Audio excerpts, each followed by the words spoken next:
Good morning everyone. This video is for class 8, subject English, and it is taken from the book P.C. Wren's Grammar. This is our chapter number 2 and the name of the chapter is Verbs, Auxiliaries and Modals. This is my lecture number 5. Today in this video, first of all, you will learn the meaning, uses and types of auxiliary verbs. Then we shall discuss the homework solution of the homework which was given to you in lecture number 4 of chapter 2, Verbs, Auxiliaries and Modals. Let's see what is the meaning of auxiliary verbs. The verbs which help the main verbs to form a tense or an expression are called auxiliary verbs or helping verbs. I repeat it again. The verbs which help the main verbs to form a tense or an expression are called auxiliary verbs or helping verbs. For example, they are walking in the park. Here are is helping verb and walking is main verb. Let's see how many kinds of auxiliary verbs are there. Number 1, primary auxiliary verbs. Number 2, modal auxiliary verbs. So there are two kinds of auxiliary verbs, primary and modal.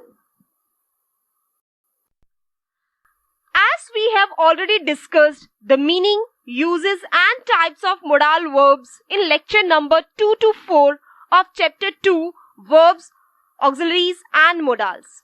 So today we shall learn about primary auxiliary verbs. So let's see what is the meaning of primary auxiliary verbs. Primary auxiliaries change their form according to the person and number of the subject and tense of the verb. I repeat it again. Primary auxiliaries change their form according to the person and number of the subject and tense of the verb. So primary auxiliaries are be, do and have. So there are three primary auxiliaries. Primary auxiliary verbs are irregular verbs with many different forms, and these forms change according to the tenses. Let's see how these verbs change according to tenses. The forms of verb be in present tense are is, am, are, and in past tense the forms are was and were. The forms of verb do in present tense are do and does, and in past tense the form is did. Similarly, the forms of verb has in present tense are has and have, and in past tense the form of has is had. These verbs are used in positive, interrogative and negative sentences. So let's see how these verbs are used in positive, negative and interrogative sentences. Auxiliaries have a very important part in the formation of questions and negatives. To make a question, we put an auxiliary in front of the subject. To make a sentence negative, we put not immediately after an auxiliary. So uses of primary auxiliary verb be. This verb is used in present continuous tense as well as in past continuous tense. So in positive sentence, it is used as she is playing Ludo. In negative sentence, it is used as she is not playing Ludo. And in interrogative sentence, it is used as is she playing Ludo? So these are the examples of present continuous tense. Now let's see the examples of past continuous tense.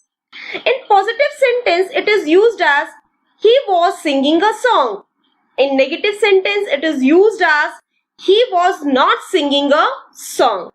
And in interrogative, it is used as was he singing a song. Uses of primary auxiliary verb do. This verb is used in simple present as well as in past simple tense. In positive sentence, it is used as they sell TV sets. In negative sentence, it is used as they do not sell TV sets. And in interrogative sentence, it is used as do they sell TV sets? So these are the examples of simple present tense. Now let's see the examples of past simple tense. In positive sentence, it is used as he played well. In negative sentence, it is used as he did not play well. And in interrogative sentence, it is used as did he play well? Uses of primary auxiliary verb have. This verb is used in present perfect tense as well as in past perfect tense. In positive sentence, it is used as he has gone. In negative sentence, it is used as he has not gone. And in interrogative sentence, it is used as has he gone? So these are the examples of present perfect tense. Now let's see the examples of past perfect tense. In positive sentence, it is used as the rain had stopped before we reached home. In negative sentence, it is used as the rain had not stopped before we reached home. And in interrogative sentence, it is used as had the rain stopped before we reached home. The primary auxiliary verbs be, do and have can be used as an auxiliary verb and main verb in the sentences. The verbs which are used alone and do not need any other verb to make the complete sense are called main verbs or principal verbs. The verbs which help the main verbs to form a tense or an expression like negative, interrogative, etc. are called auxiliary verbs or helping verbs.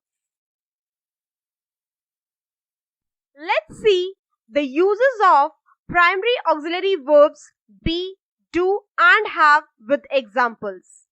Number 1. All the verbs be, do and have are used as a principal verb, means main verb. So let's see the examples of each one. Be a good boy. He was a robber. I do my work. They did their lunch. He has a pen. She had an earring. So all the verbs be, was, do, did, has and had are used as a main verb in the sentences because they do not need any another verb to make the complete sense. Number 2. Be is used in the present continuous tense. For example, I am writing a letter. They are abusing us. Do is used in the present indefinite tense. For example, she does not know me. Do you play games? And have is used in present perfect tense. For example, he has stolen my book. You have returned my book. So, they change their forms according to the number and person of the subject and tenses of the verb. Number 3. Be is used in past continuous tense. For example, he was wasting his time.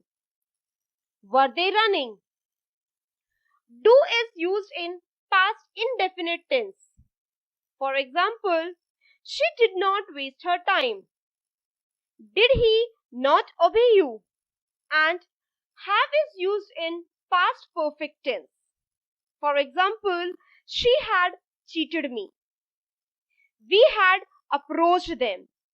So here the verbs was, were, did, had all are used as helping verb because there is already main verb in the sentences.